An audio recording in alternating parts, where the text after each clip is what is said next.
What is happening, everyone? As you can see, we have a decent upgrade today to the Ram. This is the Borla S-type Catback, so it's a bolt-on. My buddy has a 2011 F-150 with the 5.0 with the Touring, and it's just a tad bit quiet for me. It definitely is louder and has more tone than stock, but I wanted to step it up another notch. But at the same time, I'm not looking for the obnoxiously loud attacks. I do have close neighbors, so we settle on the S-type. According to Borla, if the S-type or the Atak is too loud for you, there's a resonator they're going to make coming out soon to quiet it down a little bit, take the harshness out. I don't know where in the system you would install this resonator because I personally don't see space for it, but we'll see. Anyway, so we're going to go ahead and get started. I'm going to show how to install it, and then I'll probably make a separate video with the sound clips. Just that way, if people want to hear the sound, they can just go to that video and they can skip the install. So this video is going to be how to install it and how to remove the stock exhaust. I will make a follow-up video. Let's get started. Here's the box. We have hardware in here with a roll of, I don't know if that's, oh, it looks like heat shield wrap. Looks like they sent me a hat.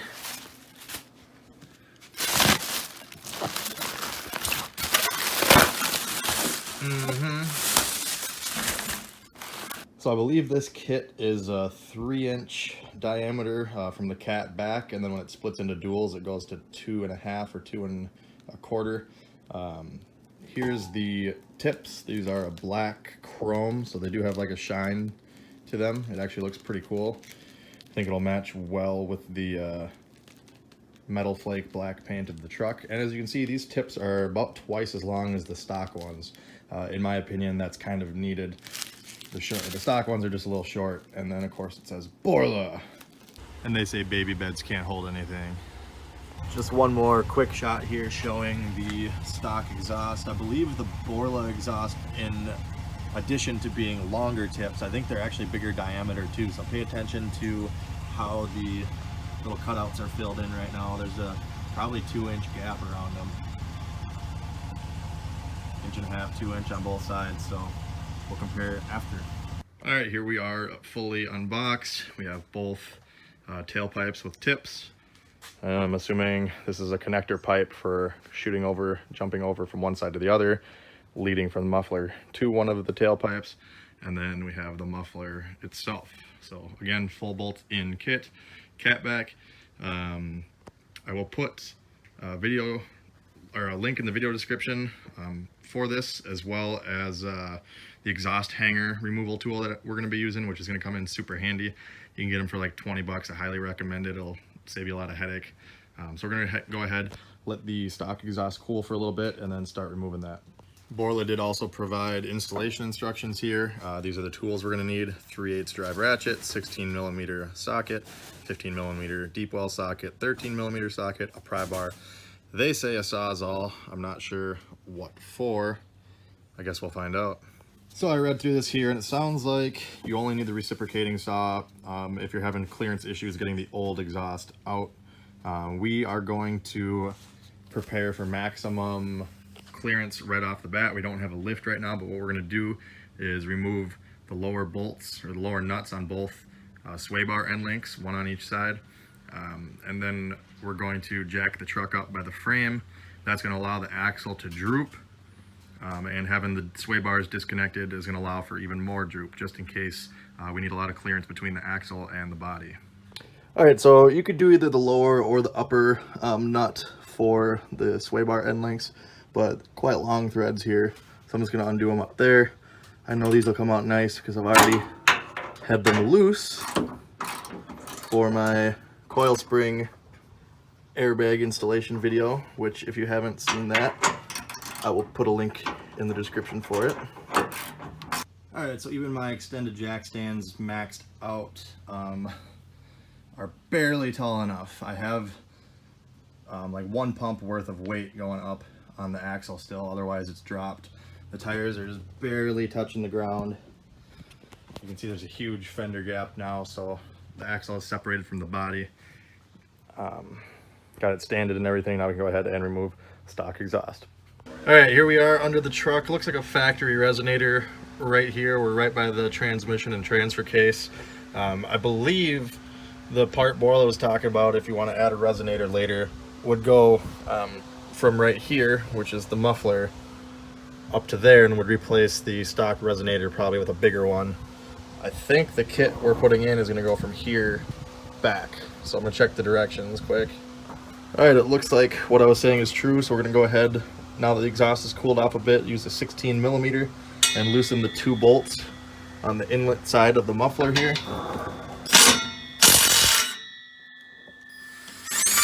Make sure once you loosen and remove the second bolt, be ready so the exhaust doesn't fall down and hit you, especially if it's hot. Don't work on it if it's hot. All right, the muffler is unbolted. Be careful with the hanger here. There is a little metal ground strap, so don't rip that or anything. We're gonna move back here, and I see the part they recommend using a Sawzall on. It's for this crossover piece for the driver's side tailpipe. There's no clamp, so they probably cut it there to remove it. Up here you can unbolt that, so I'm going to do that. 15 millimeter socket for that, and I am going to try to get this out without cutting it, just because in case I have to put stock exhaust back on for some reason.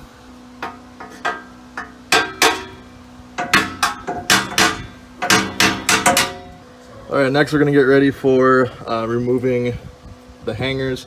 This ground that goes here, this is actually like a half round loop, so it's like open on the top side. It's shaped like this, so we're going to come from the top and just kind of push on it and wiggle.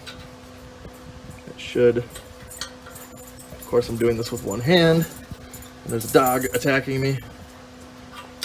There we go. Just unhook it like that, set it off to the side. Maybe tuck it in this hole so it doesn't get ripped off when you remove stuff. Don't forget about it though. So here's the tool we're going to use. It's a big old pliers that is designed for pushing hangers out. So we're going to go ahead, and you can see it's like a little fork. Get that lined up like so. Get that lined up. Now, if your hangers are like hard and dry, shit, even these new ones that are all rubbery and sticky still, it would help to spray it with like some WD-40 or PB Blaster or something first to lube it all up. They expand a little bit then, and they're easier to slide on and off. Once we pull this one, the muffler's going to want to fall. I'm going to kind of put my foot up to catch it, since I'm doing a one-man operation here. There we go. It didn't fall too far, because there's a few more hangers back here we got to remove. Here we are at the rear of the muffler. There's 2 orange hangers. We're going to remove those in the same fashion we removed the front one. Again, be careful. The exhaust will fall down probably after this. Alright, we had to use some lube on this hanger. And if you're having trouble even with the hanger tool, use a pry bar like this. You can pry against the exhaust and just kind of pry on the hanger. I got to use 2 hands here though, because it's going to come down once I get it fully out of here. Here's the last hanger right before the tip. Would recommend removing that before separating this joint up here. Other side too. And on the other side. Alright, now unfortunately it looks like I am going to have to use a Sawzall, just because I would have to take quite a few more steps to avoid that. I would have to have a higher lift, and I would have to unbolt the track bar bolt there to let the axle droop super far. Might even have to unhook brake lines, because it goes all the way from the tip here over the axle and then connects to the muffler, and that's a very long piece. We're not gonna be able to snake it out of here. I don't know why they designed it that way. They should have made a clamp over here like they did on the passenger side. So we're gonna make a cut probably right here where this little S is, or right in front of the axle. Try and get this last tip out. Alright, here we are. I chopped it right above the track bar. There's about 1.5 inches of straight piping on either side of the cut, just in case I need to put this back together with a coupler. I can just clamp it into place. Now we're going to go ahead and pull the whole muffler assembly out now that that's free, and then work on freeing this last hanger for the driver's side tailpipe. Here's a quick side-by-side. They look to be the same inlet diameter, and then it splits to, like I said, the dual 2.5. Factory is 3 and then splits to smaller. Factory muffler is a little longer, the Borla is a little wider, but not as tall, and this isn't a straight flow through design. There are a couple chambers in there, but it's definitely going to be louder than stock, and it's definitely got less baffling than that does. All right, now careful when you're wrestling the tips and the tailpipes around. You don't want to mess up your painted bumper if it's painted, or even if it's chrome, you don't want to scratch it up. Here we're pulling out the last piece. Set that off to the side.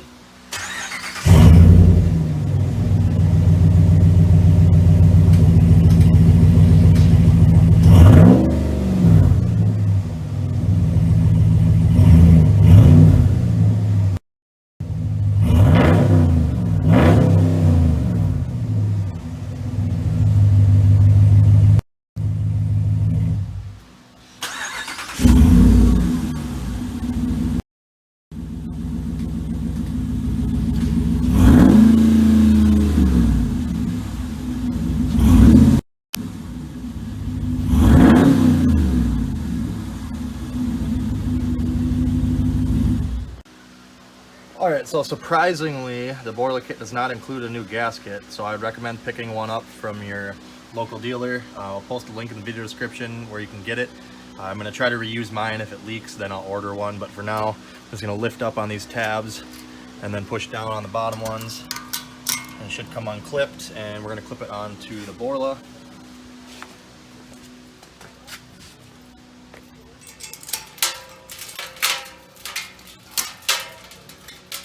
And we are ready to install the muffler.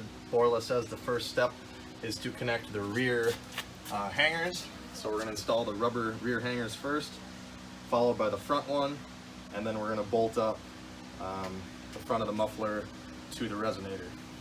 Alright, so when you're reinstalling the new exhaust, be careful. The hanger does rotate, and there's 4 different holes on it. One of them is used at the body mount location.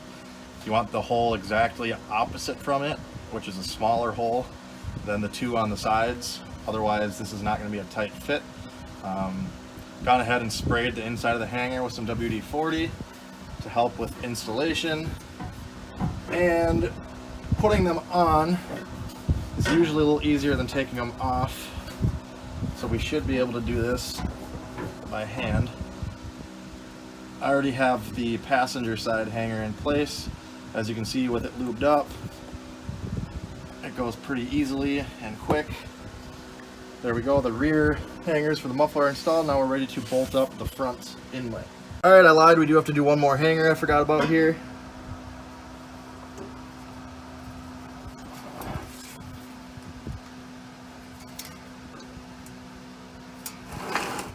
And don't forget about your ground.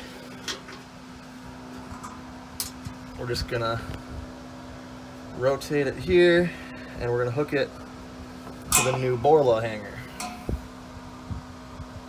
Now we're ready to reinstall the 2 16mm bolts for right here and tighten those down. Alright, now I haven't checked the directions yet for torque, but since these gaskets have already been used once before anyway, I'm just going to kind of ram it home with my 3/8 cordless impact. If you're going to torque them, I wouldn't go more than like 40. So also, if you're using an impact, use some hearing protection. It's going to get pretty loud.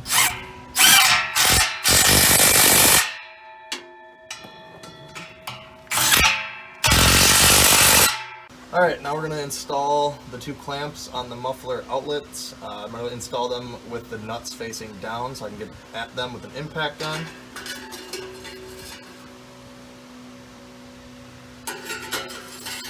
And then we're going to install the expanded portion, so the bigger end of this pipe. That's going to go to the passenger side, sorry, the driver's side.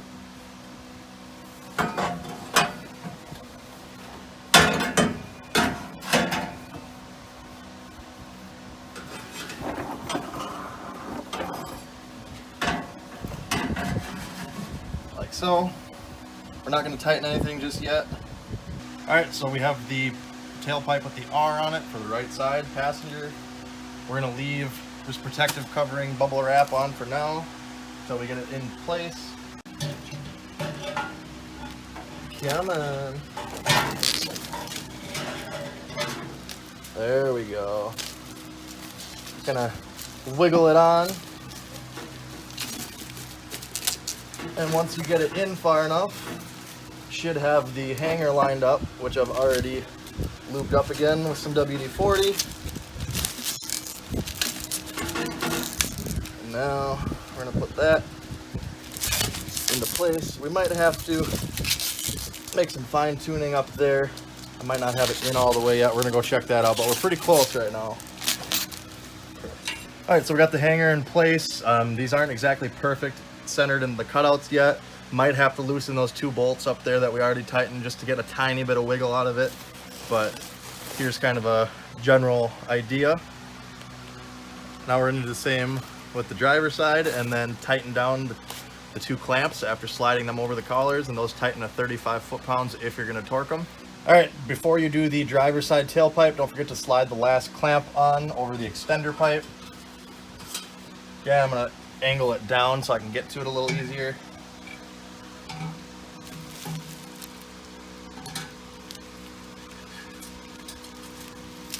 Slide it on and fight the last hanger until your truck sounds awesome. Just get angry at it. All right, now we're gonna slide the clamp on the passenger side. Don't have to go on too far, just so that the width of the clamp covers these slots in the one pipe. Make sure it's slid on far enough. If you can see that the muffler isn't in far enough, make sure you slide your tip on farther. We've got these tips adjusted so they stick out just a tiny bit from the muffler. We're gonna slide this on and use the 15 mil, tighten them down, 35 foot-pounds if you're gonna torque them.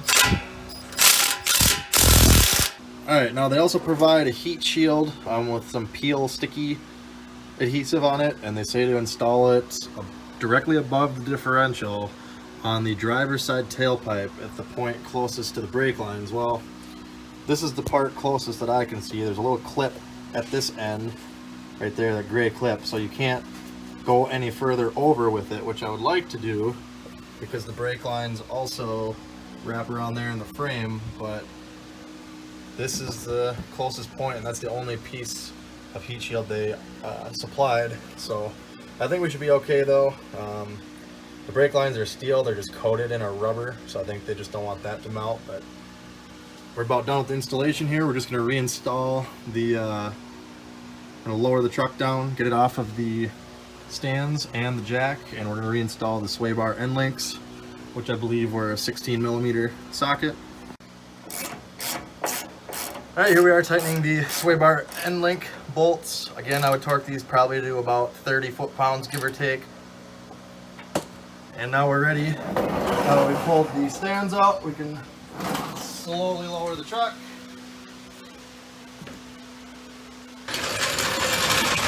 All right, guys, the installation is done.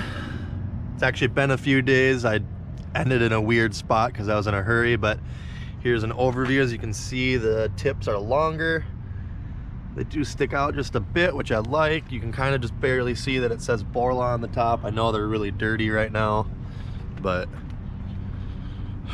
there we go. I'll give you one start up here. Remember, I am going to do the exhaust sound video, so if you're interested in that, click the link in the description below. It'll be there. And here we go. This is kind of a warm start. I did drive about 2 miles, so.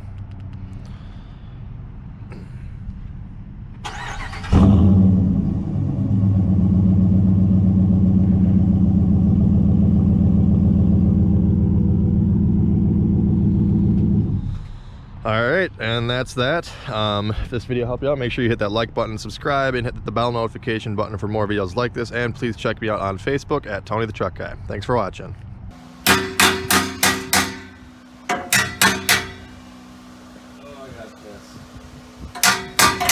Of course, all the shit is gonna be right here, blown into my eyes from the fan.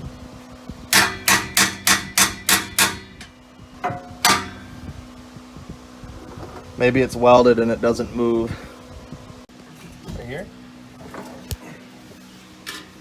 Oh, you pulled it out, Pecker. I was trying to adjust. How was I supposed to know?